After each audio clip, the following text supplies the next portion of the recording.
بسم اللہ الرحمن الرحیم۔ السلام علیکم۔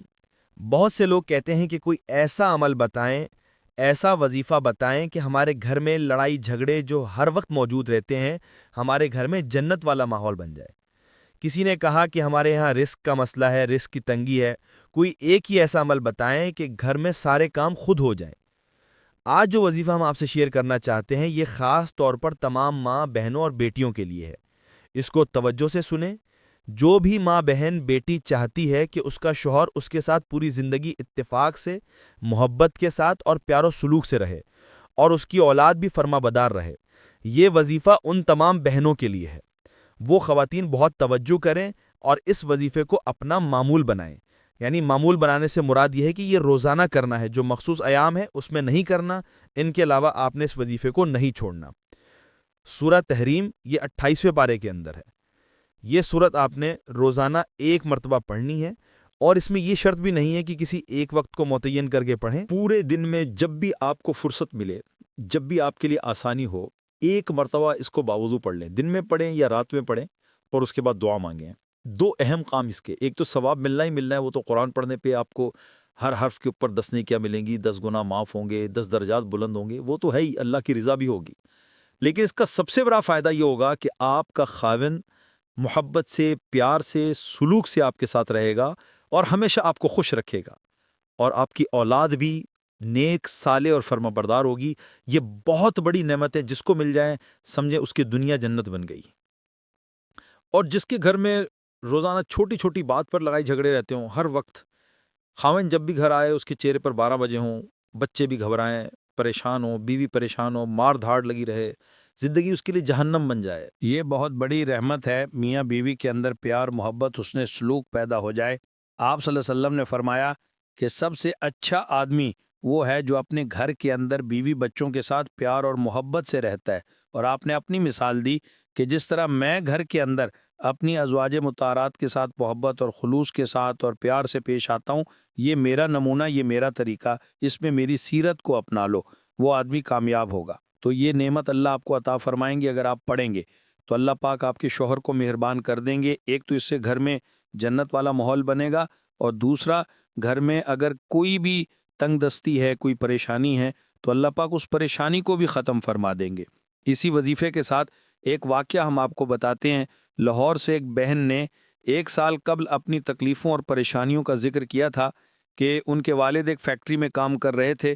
اس وقت گھر کا گزارا کافی مشکل سے چلا کرتا تھا، مگر ان کے والد محترم کا ایکسیڈنٹ ہو گیا، وہ 4 پائی پہ ہو گئے۔ وہ 4 بہنیں تھیں، بڑی بہن کی شادی تیار تھی۔ ایکسیڈنٹ کے بعد فیکٹری میں کچھ لوگوں نے والد کے ساتھ تعاون تو کیا، مگر وہ کب تک کرتے؟ 4 ماہ سے والد فیکٹری جا ہی نہیں سکے، اس وجہ سے ان کو تنخواہ بھی نہیں مل رہی تھی۔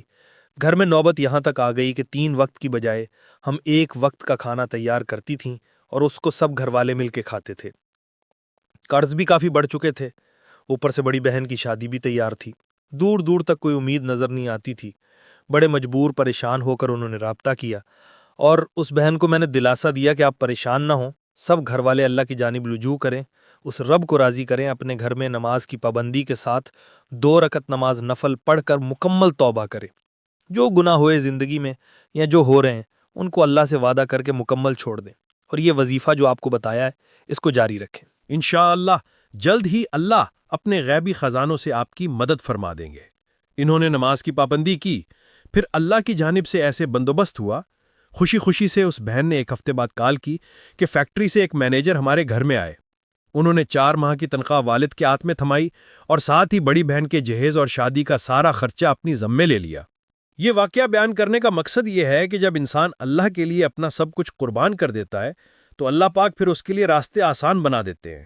اللہ پھر اس کو وہاں سے نوازتے ہیں جہاں سے اس کو علم بھی نہیں ہوتا۔ حضرت حسن بصری ایک حقائق نقل کرتے ہیں، وہ کہتے ہیں کہ ایک فاحشہ عورت تھی اور بہت خوبصورت تھی۔ اللہ رب العزت نے اس کو بہت حسن عطا کر رکھا تھا، اتنا وہ حسن رکھتی تھی جو بھی اس کو دیکھتا وہ اس کا دیوانہ ہو جاتا تھا۔ فرمایا کہ ایک عابد اس کے پاس سے گزرا، اس نے اس عورت کو دیکھا، اس کا دیوانہ ہو گیا۔ پھر تو اس کے پاس پیسے موجود نہیں تھے۔ اس نے کیا کیا کہ خوب محنت کی۔ محنت کرنے کے بعد چونکہ وہ عورت اپنے ساتھ اپنے پاس سلانے کا 100 دینار لیتی تھی، تو اس عابد کے پاس 100 دینار تھے نہیں، تو اس نے دن رات محنت کر کے 100 دینار گٹھے کیے۔ جب 100 دینار ہو گئے تو اس عورت کے پاس آیا اور کہا کہ میں آپ کے حسن کا دیوانہ ہوں، جب سے میں نے آپ کو دیکھا ہے مجھے آپ ہی نظر آتی ہیں، میں نے بڑی محنت کے ساتھ 100 دینار گٹھے کیے ہیں اور میں آپ کے ساتھ زنا کرنا چاہتا ہوں۔ جب 100 دینار دیے اور کہا اندر آ جاؤ، اس عابد کو بیڈ پہ بٹھایا گیا۔ جب عابد بیڈ پہ بیٹھ گیا، عورت نے کیا کیا؟ عورت نے کہا کہ لو مجھ سے زنا کر لو۔ اس وقت عابد کے دل میں یہ بات آئی کہ اللہ کو کیا منہ دکھاؤں گا کہ میں نے اس عورت کے ساتھ زنا کیا ہے۔ اس کی شہرت کم پڑ گئی، وہیں پر وہ پریشان سا ہو گیا، کہا مجھے جانے دو، یہ 100 دینار تمہارے ہیں، میں تم سے واپس نہیں لیتا۔ عورت کہنے لگی تو نے مجھے دیکھا جس پر تجھے مجھ سے پیار ہو گیا، اب جب میں تیرے پاس ہوں، تیرے پاس موقع ہے، سب کچھ ہے، تو مجھ سے دور بھاگ رہا ہے۔ اس نے کہا نہیں، مجھے اپنے رب کے پاس جانا ہے، میں کچھ نہیں کر سکتا۔ اس نے کہا تو کیوں مجھ سے زنا نہیں کرنا چاہتا؟ اس نے کہا مسئلہ یہ ہے کہ میرے دل میں یہ خوف پیدا ہوا ہے کہ اگر میں تجھ سے زنا کر لوں تو میں اپنے رب کو کیا منہ دکھاؤں گا، اس لیے میں تیرے ساتھ زنا نہیں کرتا۔ اس عورت نے کہا اگر تیری بات سچی ہے تو میں تجھ سے ہی شادی کروں گی۔ اس نے کہا میں تجھ سے شادی نہیں کرنا چاہتا، مجھے جانے دو۔ اس نے کہا ایک شرط پہ جانے دوں گی، مجھ سے شادی کر لو۔ اس نے کہا میں تمہارے علاقے میں آ کے تم سے شادی کروں گی، تب تم مجھ سے کرو گے۔ اس نے کہا ہاں ٹھیک ہے، تب کر لوں گا۔ وہ فحاشہ عورت سب کچھ چھوڑ کر اس آدمی کے پیچھے گئی۔ جب اس عورت سے ملاقات ہوئی تو فوراً اس کو دیکھتے ہی اللہ کا خوف ایسا دل میں پیدا ہوا، وہ وہیں پہ فوت ہو گیا۔ اس فحاشہ عورت نے کہا یہ تو مر گیا ہے، کیا اس کا کوئی بھائی موجود ہے یہاں پر؟ اس کے بھائی کو لایا گیا۔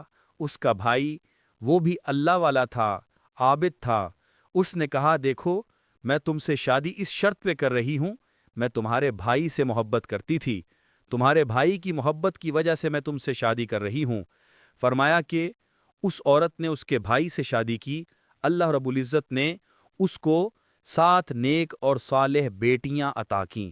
تو اس حقائق سے، اس واقعے سے یہ بات معلوم ہوتی ہے کہ ہم اپنی خواہشات کو چھوڑ کر سب کچھ اللہ پر قربان کر دیتے ہیں، اللہ کو راضی کرنا شروع کر دیتے ہیں، پھر اللہ پاک ان کے مسئلوں کو خود حل کر دیتے ہیں۔